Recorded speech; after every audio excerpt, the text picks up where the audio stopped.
Hey guys, welcome back to another episode of Third Coast Reptile right here on YouTube. Hey guys, as we're transitioning into early summer, I have a question for you. Is your tortoise ready to go outside? Oh my God, he said the word. He said outside. I want to go outside. Outside's that way, that's why I pointed that way. But the question is your tortoise ready? And there's more to it than just temperature. So we're going to go over everything you need to do to prepare your outdoor enclosure, to make sure your tortoise is safe. We're going to go over all that stuff. Oh, and don't forget, we're going to be doing an Under the Show segment where I answer one of your questions right here on Third Coast Reptile.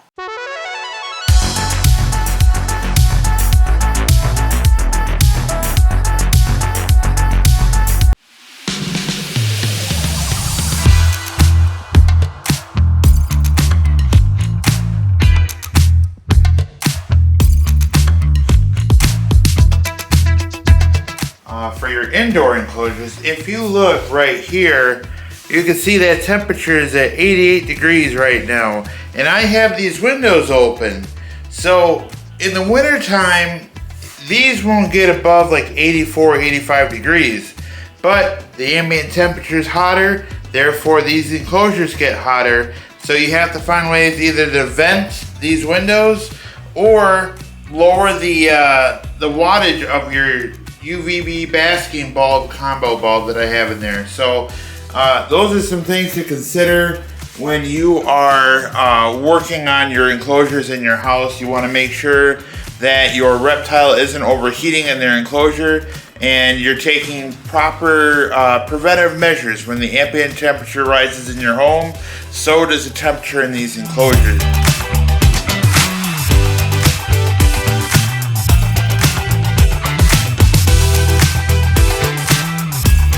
Okay guys, this is my 10 by 12 outdoor enclosure. As you can see, it's pretty bare. There's not a lot in here because I'm gonna get ready to start up for the summertime and build a new enclosure. But this is also a good nursery for smaller tortoises. There are some things you need to worry about prior to bringing your tortoise into an enclosure like this. And that's what today's video is all about. Alright guys, let's talk about the elephant in the room here, and that's the temperature.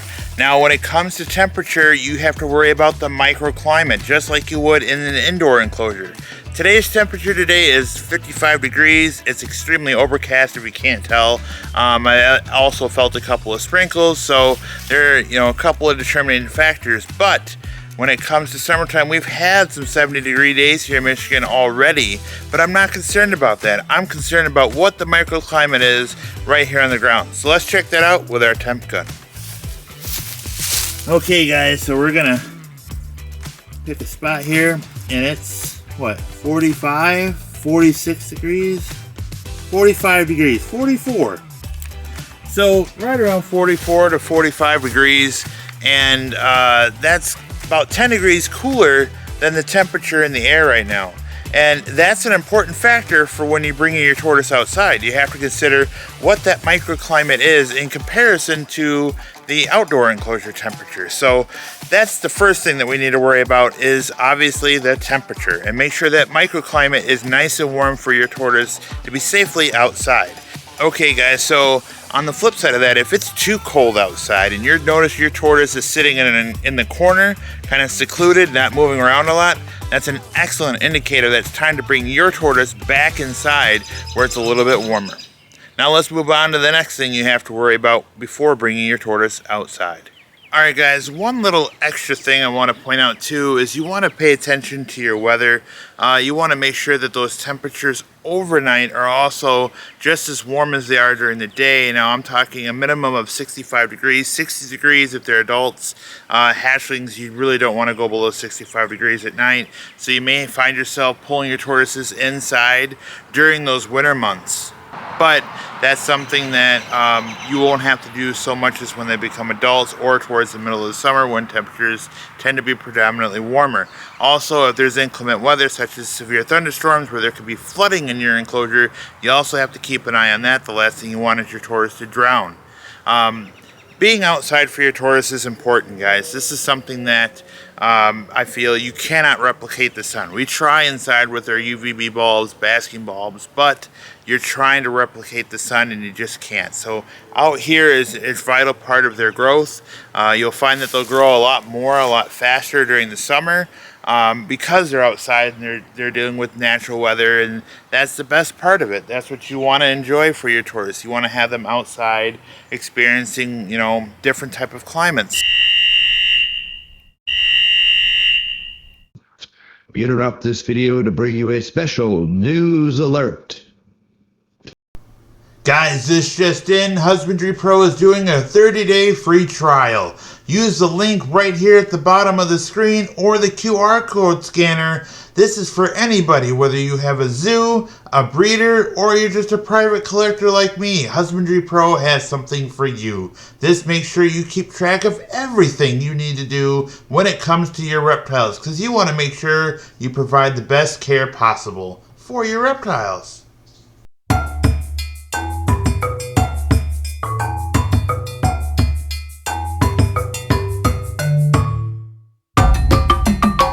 Okay guys, next we're going to talk about the green that's in your enclosure already.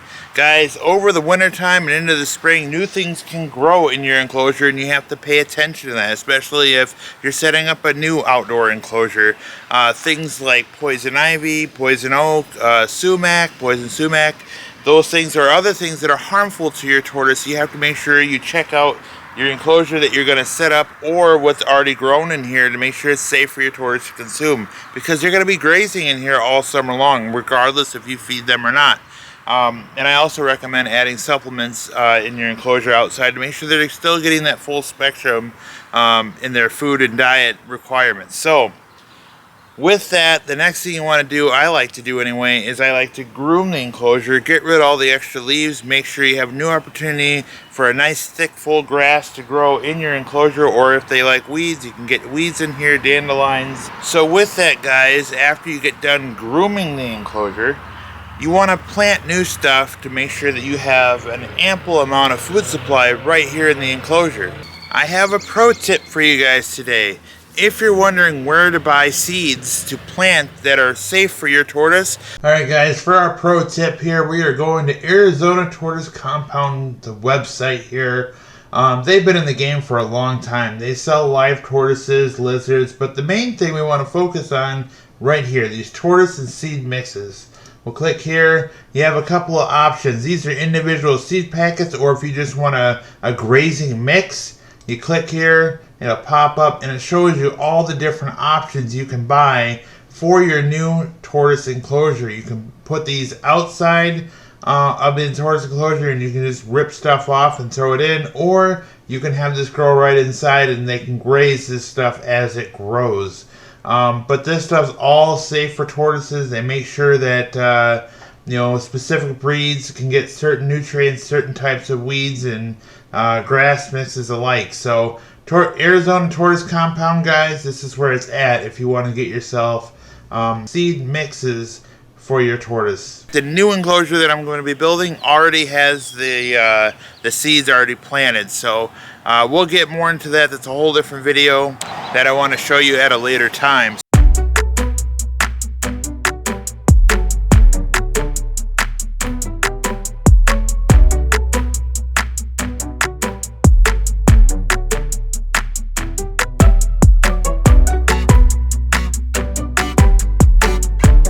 Alright guys, so next up we want to talk about the aesthetics of your enclosure. What things you need to have prepared and ready for your tortoise prior to bringing them outside. Just like the indoor enclosures, guys, you're going to have some sort of nice water source for them. You're going to have a nice comfortable hide, maybe multiple hides for them. You need to have a place for them to kind of get out of the sun, because the sun will be beating down on them. Not all tortoises like sun all the time. If it's more of a like a tropical forest tortoise like a redfoot tortoise, you have to understand that those tortoises require foliage over top of them. They have to be some sort of shade spot here, so that might be something you want to include in your enclosure as well. These things are important to set up ahead of time, again, so you're not trying to guess and try to figure out where the sun's going to be at certain parts of the day, and ensure that your enclosures are nice and covered and properly protected for your tortoise to feel nice, safe, and enjoy the outdoors.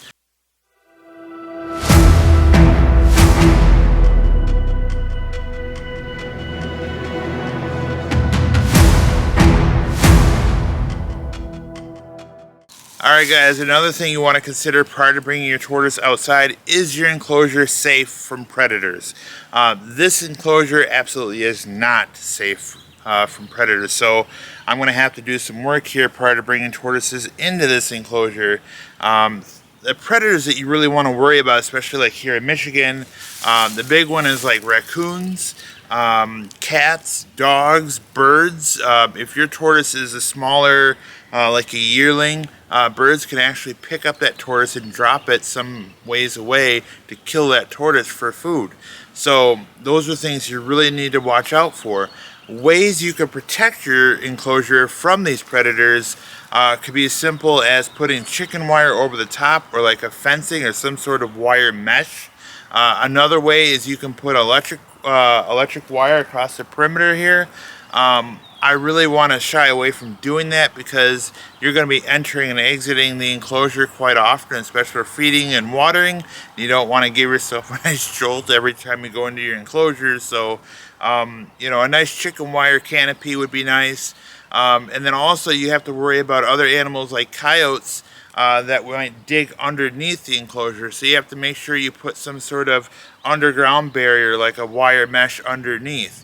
In Michigan, we really don't have snakes that are going to be predators of tortoises, so we really don't have to worry about that. But if you're in a state that does, you may have to actually pour a foundation underneath your tortoise enclosure, then put the soil on top, and then build your walls around and your canopy. Ultimately, guys, you just got to keep an eye on your enclosure. Look out for potential predators. Maybe have a trail cam at night to ensure that your enclosure is well taken care of and safe. So with that, guys, we're going to go ahead and head inside, do an Under the Show segment where I answer one of your questions right here on Third Coast Reptile. Got questions? Get your answer right here on Under the Show. Okay, guys, today's Under the Show segment is brought to you by Lou Bon. And Lou Bon asks, can you get away with a heat mat as opposed to a basking lamp in your tortoise enclosure? Okay, guys, the short answer is no. You cannot, because your tortoise cannot regulate temperature from below. It has to regulate temperature from above. So much so that if your tortoise were to sit on a heat rock for a prolonged time, it would actually burn itself before it would know to move. If the heat is from above, it can regulate its temperature much easier and get out of harm's way. The whole point of doing this in our enclosures, guys, is to replicate the sun. Well, the best we can anyway. So we're going to have a basking bulb, we're going to have a UVB bulb from above. Now, if it's a question of whether you want to heat your enclosure at night, maybe it's too cold at night and you don't want this bright light emitting, you can actually use a ceramic heat emitting bulb. And those are, they emit no light. All they are is just a heat element that you screw into your light socket, and then they heat up your enclosure without having that bright glare at night. Plus your tortoise can sleep a lot better because it's dark in the enclosure. So I hope that answers your question here, Lou. This is just something that's with tortoises, it's just not, generally it's not a good idea to use a heat mat, a heat rock, or those heat strips because they cannot regulate from underneath, and they can only regulate from above. If you guys want your question answered here on Under the Shell, you can do so in 3 ways. Number 1, first and foremost, you can get your question answered right here in the comment section of this video. Number 2, you can go to the Third Coast Reptile community chat and ask your question there, or simply go to Third Coast Reptile Facebook page and get your question answered there. Alright guys, this is the end of the video here. I just want to say thank you guys for watching. Thank you for tuning in. Oh, and don't forget, you still have an opportunity to sponsor a tortoise enclosure. You get your name right here, the month that you did it, and that entire month I give you guys a shout out. At the end of the month, you guys get this card right here. This one. You get this one, well, with your name on it, and the month you did it, of course. Also, I'll give you a nice thank you card for sponsoring a nice tortoise enclosure. Those proceeds do go to the tortoise enclosure themselves to help them out, to make sure they have everything they need. Light bulb, substrate, food, etc. So, alright guys, thanks for watching, and I'll talk to you next time. Bye now.